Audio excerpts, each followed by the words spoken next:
In Revelation chapter 2, verse 11, he that overcometh shall not be hurt of the second death. Second death is a very important thing for those of us in the Lotus Center. It also means the second birth. In the Bible, in my early days when I was going through Orthodox churches, one right after another, I never remembered any minister talking about second death. And when it dawned on me that we do have a second death, I began to search and found it in the Scriptures. And I thought that was very, very interesting to hear the Bible talks about the second death and the ministers never talk about it. The first death, of course, is just dropping the physical body, which is usually people are kicked out of the body. They don't drop it. One way or another, we get kicked out. But the second death is a very important thing, especially for those who are on the path of truth. Those who are on the path of belief, second death doesn't hold much for them. So they would not be interested in it, nor would they give much time and thought to the process. As those of you probably read in the morning paper where this young boy about 5 or 6 years old, remembering that he was his uncle of 15 years old who got killed in an auto accident and came right back. When we get knocked out of the body like that as a young person, we usually turn around and come back real quick. And we'll usually come back, if possible, in the same family group, which this young man did. And they've taken him on a trip up through Bartlesville and around, and he remembers all of his old friends. He remembers his former mother and dad, and he goes to the little towns and tells them where he used to play around the barber pole, and he just mentions everything right down as if in fact, he used to call himself Jimmy when his name now is Jeremiah. So when we die young like that, we turn around and come right back quick. But those of us who meditate and we develop a ability to release ourselves from the encasement of the physical form and develop the ability to release ourselves from the personality, ego, desire, then we shall go through the second death. Now, when we drop the physical form, we go into an area that I like to refer to as second physical. And here you will remember and have the opportunity to find your loved ones. Those who have gone on before you, they lay in a memory pattern in here. Some are still around, but you will see your mate and everything like this, your mom, your dad, your playmates. You will create a world for yourself in which you can live there for quite a long time. But those who meditate step into what is called by Jesus a straight and narrow path, by Guru Nanak, the Holy Nam, by Lao Tzu, the Tao. Every great teacher who has told you about these things explains it as a path and gives it different names. And when you step in the flow, which comes from straight through, then you will not stay in these lower levels. And when you get into the Christ Buddha consciousness, you have to give up the personality. You have to give up the desire world. You have to give up this fear, this hang on, this want to return, this hold that the physical phenomena has on us. You have to give it up. This is why you go through in our classes, the Buddha class and then the advanced Buddha class. You go through two of them. But Buddha means liberation. It means to be free. The same thing with the word Christ. It means to be Christed, to be cleaned up and cleared. It doesn't mean the personality of Jesus. Jesus was the personality. Christ is the state of consciousness in which you become liberated and free. Now, in order to reach this liberation, in order to go beyond this liberation, you have to go through a second death. That means that you have to give up the personality. When you go through this level here, which is called the astral level, You have to review your life and give up your life, and then you have a second death and a rebirth into the Christ level.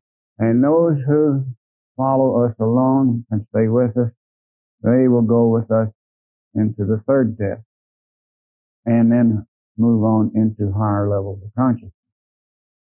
Now we have to let us come to accept that our load cannot be eliminated by intellectual deduction. You just can't do it. Now you can sit and ponder all you want to. You can let your mind go into all the great books of the world. You can intellectually try to put all the facts and all the relationships together that you possibly can, but you will stay in the activity of the imagery of mind. Yes. When you give up the atom, when you give up your atom light, this great, fantastic, beautiful, radiant light of 1,000 suns, after you have reached it and you become illuminated, and all the great religions talk about the illuminating light. If those of you saw the movie the other night on TV about life beyond, life after death, all of them talked about going into the light of peace. Well, there's different stages of it. But once you hit this fantastic light here, and you give up the personality, those who reached it were the kind of people who had not messed their minds up with a lot of confusion. Only one of them saw Jesus. Well, they had that in their mind when they left.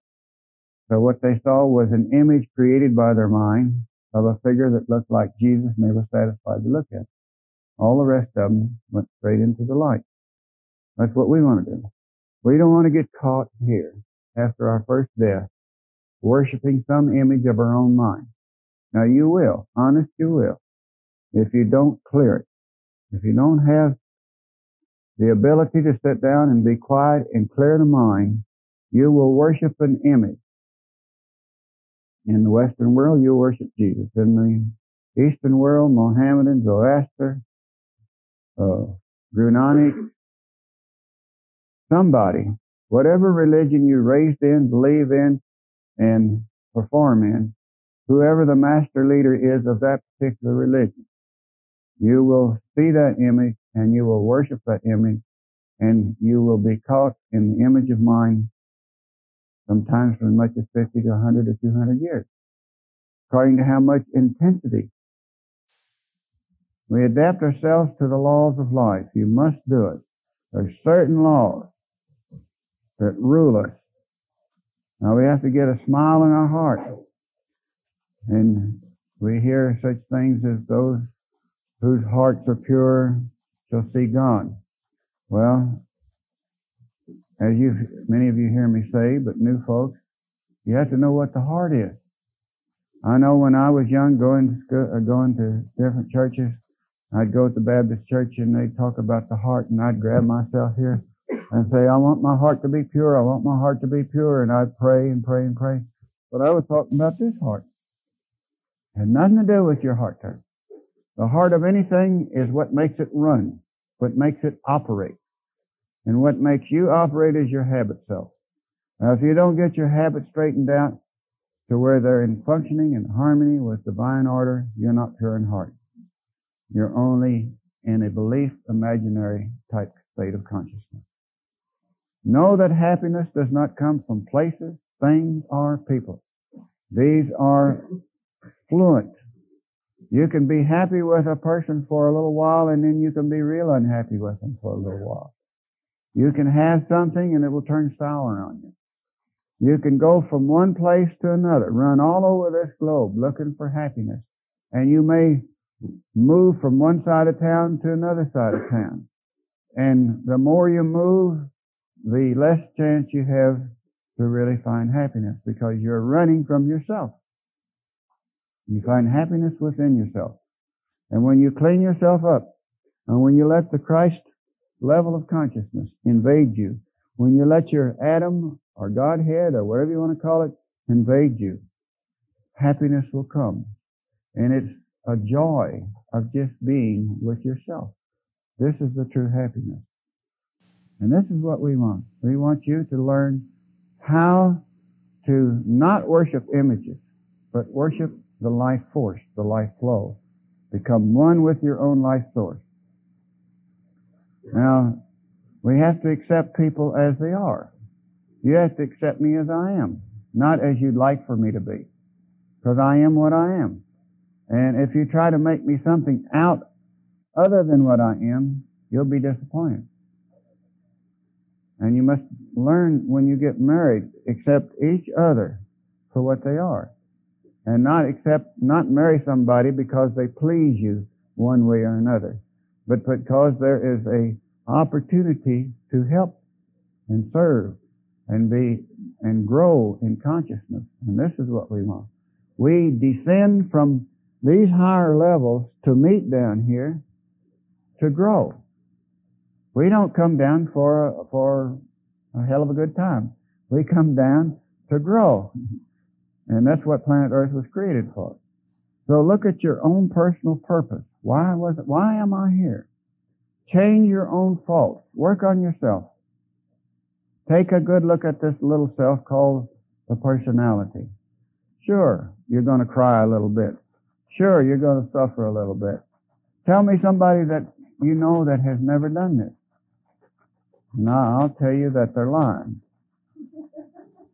Because everybody has some pain, because pain is our greatest teacher. Forget the desires and the promises of the little personality. Don't listen to the pleading and the plotting of the lower personality and all its sensuousness. Give it all up, but yet enjoy it. Now, it sounds like a paradox, and that's exactly what it is. You give it up, but you enjoy it. That means that you're not so attached to it that you can't have a different kind of a thought, that you can't be free. You must learn to live in the world, have the world, enjoy the world, but not be of the world. This is really not hard to do. Once the Christ, the Buddha, which comes into your consciousness, and one of the most wonderful things that will happen to you, as I was talking to my good friend this morning, very important that you understand this one thing. So many people seem to be missing it. You don't look at your problem and put all your facts in order here and all your false facts over here and weigh them. You can if you want to. But the way you do it is you put your solutions to your problem. What is my solution to this problem? Hell, I don't want to worry about my problem. I want to worry how to get rid of it. So I put, what is the solution to this problem that I'm having right now? Maybe I'm all fretful and worried about something that somebody said, and they said out of a casual moment of an emotional disturbance. And they really don't mean it. And yet I could build that into a mountain and begin to hate them and be very dissatisfied with my relationship with them, when if I would say, well, now, what is the solution to this? They spoke ugly to me. My solution is to say, God bless you, I love you, and just mess you up good with pink light. Then you'll change. You won't do that no more. So my solution is much better than me worrying about what's happening to me. So that's what we want to do. Now, it's possible to become so involved with desires for problem, personality, action, that one does not go through the second death. If you spend your life in your problems, worrying about your problems, fussing about your problems, hating because of your particular place in life, cussing mom and dad, cussing the job, cussing the government, cussing the state or the city or the people you're around, if you spend all your time fussing and fuming about this type of situation, all you're going to do is go right up here to second physical, take a squint into the record, and come right straight back into that type of situation again. Why? Because it is the law that what you hold in your mind, you shall have the privilege to act upon. So what you fear is going to come upon you. There's no way to get out of it. Isn't it just as easy to ask for a nice life than it is to ask for a miserable one? Just as easy. When you know the law, when you know that that's the way it works. Those who give up, let go, or renounce the desires of the personality problems, they're free and they go on. If you can't let go and come into this level of consciousness, then you're not worthy of the Christ level because of vibrations. It's not that nobody doesn't want you there. It's not that Jesus doesn't want to take you there, or even Audle want to take you there, or whoever. The idea is that the vibrations of this level will not mix with this. Oil and water won't mix. But as soon as you make this nice and shiny, as soon as you begin to clean it up, and I know that some of you are cleaning up beautifully, and you come up and you say, well, I'm going backwards. No, you're not. You're getting the junk out. It tells you in the Bible the garments must be removed. The Bible is really full of the whole thing. The garments must be removed. What's the garment? The bad habits that you've had. And some of you know when you take off a bad habit, you feel free, you feel happy, you feel joyful, you just want to jump and scream. You feel so good. Well, after you get that one clean, you may get a trinkle from the Christ level. You may get a real flush. You may even get just bathed real good. And after a while, another garment has to come off. And when the next garment comes off, because you felt so good with this particular Christ Buddha light, this golden glow coming in and radiating and cleaning, and you feel liberated, you feel free, as if everything in the world is just right for you. Now all of a sudden in a month or 2 or 6 weeks or something, oh, I feel terrible. God, I've slipped back again. No, you're going forward. Just extremely fast. But you have to give up the next garment. You have to take it off. This is a fantastic piece of equipment. The life force that comes through is yours to use any way you want to. Destroy yourself, build yourself up. But you have to practice certain types of conscious capability of how energy works. Learn how the mind works, learn how the body works, and free yourself for higher states of consciousness. Learn how to get in a body of light. I want the knowledge that comes from Great Supreme through the Divine One, through the Midnight Sun, through the atom, or what most people call the Spirit or God, into the physical phenomena. I want everyone who wants to know, I want them to know. You're a free unit of consciousness. When the 3.5 fell into the 4, and they talk about it in the scriptures, when that happened, this individual unit, which is an atom unit, became a free motion movement state of consciousness. And it can choose what it wants to do. And it does. Where is the peace we search for? And this is what, in my little way, I'm trying to do, is to help those who are ready to get cleaned up and not have to go mentally through what seems to be headed our way.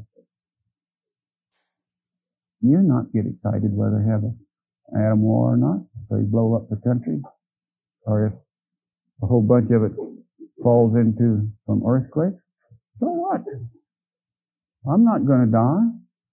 I'm not going to lose me. All I'm going to do is lose this piece of equipment. And there's been a time or two I wish the hell I could have walked out of it anyway. We have to make our journey here. We have to make it. Because this is where we build the soul pattern. This is where you add consciousness to your inner relationship of the seed. You can't do it on Mars. You can't do it on Venus. You have to get a body capable of functioning on those other planets. Oh, they're there, but the bodies are different. We're on planet Earth, and for a very special reason. To learn how to use the mind with creative power. Whether you like it or not, every time you think a thought, you create something. Now, if you put a lot of energy into that creation, it'll go out and form up and come back to you. It always will, because it's the law. And if you worry a lot, you remember I said, a worry is a sincere prayer for the thing you don't want. You're going to get it. So put it out of your mind. Don't let it bother you. Don't let it rule you. So what do? Well, you choose to be an animal man or a God man. That's your choice. Which shall it be? If you learn to meditate, you become a God man. If you learn to use your sensuousness in the world of competition, you're an animal man. We have to watch out for our personal desires. They will take you in the direction in which you move consciousness. The lower self begins to offer all kinds of personal tricks. And they'll do it, and your lower self can do it in the most strangest ways. Success is the progression of a worthy idea fulfilling itself as it moves. Don't you have any worthy ideas? If you don't, get some. Get some. You want a husband? You want a wife? Isn't that a worthy idea? I think it is. Move along. Do you know what kind of a mate you want? Have you ever really sat down and figured out what kind of mate you want? Think about it. You're going to get the kind that you've been wanting. What we have to do is stop looking back into old habits. The mental state of the cosmic is difficult to describe. This is true. When one enters and then experiences the I am, the personality knows but has no words to tell you about it. And it really is difficult. It's extremely for me to tell you, I am. Each one of you will have a different little phrase that through growing years means something to you different. But I am that. What the heck is that? Can't be explained. The only thing that I can tell you that it is a wave. I am the wave that comes out and goes back to itself. I'm that. And there's a few here now know when I say I am that, because they have entered the wave with me. And they now enter the wave by themselves. And it's way up into this dimensional state of consciousness. Way beyond the norm of the human family to understand. Because too caught up in belief systems. Too caught up.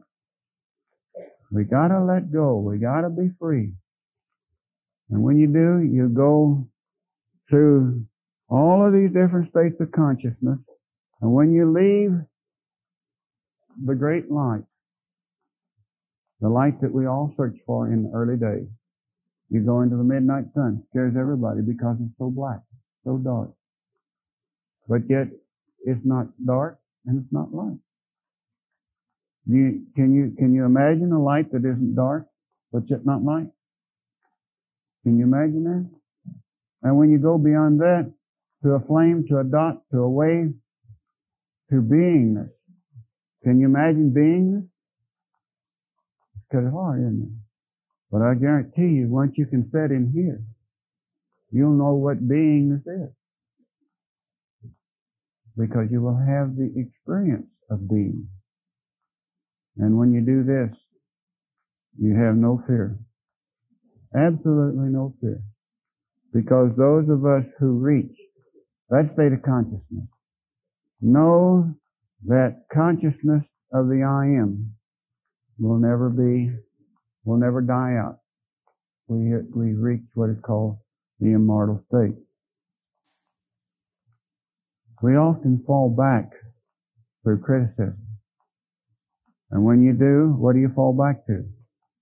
Generally speaking, we fall back to the Mosaic law. An eye for an eye and a tooth for a tooth. Somebody hates you, you hate them back. Somebody takes something from you, you want to take something from them. It's not easy to keep from calling to the animal. It's really not. You get in trouble. Any kind of a battle. You call on the animal. It'll come up, and it feels real good when you win. Feels like hell when you lose, but it feels real good when you win. But you like that animal because it has a lot of power in it. It has a lot of ability to just raise its ugly head and just scream to the top of its voice. And let's face it, the screamer most generally wins. The squeaking wheel always gets greased first, don't it? We have to realize that when we call the animal up, though, that we're not cleaning ourselves up. Love and hate are opposites. Where one leaves off, the other begins. But we need to be balanced. We can act extremely positive, but not be positive. We can act extremely negative, but not be negative. Every once in a while, we have to put on a false face and put on a show. Because people live in this type of showism. You want to impress somebody, you have to put on a show for that person, according to the way their mind is ticking. And you don't have to be around the person very long. You don't have to be psychic and look into their aura and see where it is. You can just talk to them for a minute and they'll tell you all about it with their mouth. It's real easy if you listen. Most of you won't listen. You're too busy wanting to tell your story. You learn to listen. A lot of you listen to me, but you don't hear what I say. Because if you hear what I say, you would make some changes in certain ways. Even I have a hard time hearing what I say. Father, where'd that come from? What's that mean? I don't know myself. It just comes through. And then a few days later, I get a chance and an opportunity comes for a demonstration in a life pattern. And, oh my God, that's what that means. Wow. And then I have to do some changing on me. Balance. This will happen only when we know our divine part. And the animal part. Know both parts. With the intellect in between. Because your intellect is your greatest tool. This is your main tool on planet Earth, is your intellect. And if you learn how to use your mind properly, it'll help you through all the trials and tribulations that life can give you. Divine part, we must know it. Take advantage of the opportunity. Animal intellect performing, yes. You can't get away from it. You have to have it to be here. You have an animal body. So it is absolutely necessary you learn how to use it. Now if you want to live like Job, jot and tittle, okay. Not me. I want to live free. I want to live liberated. Well, I see it's time to quit.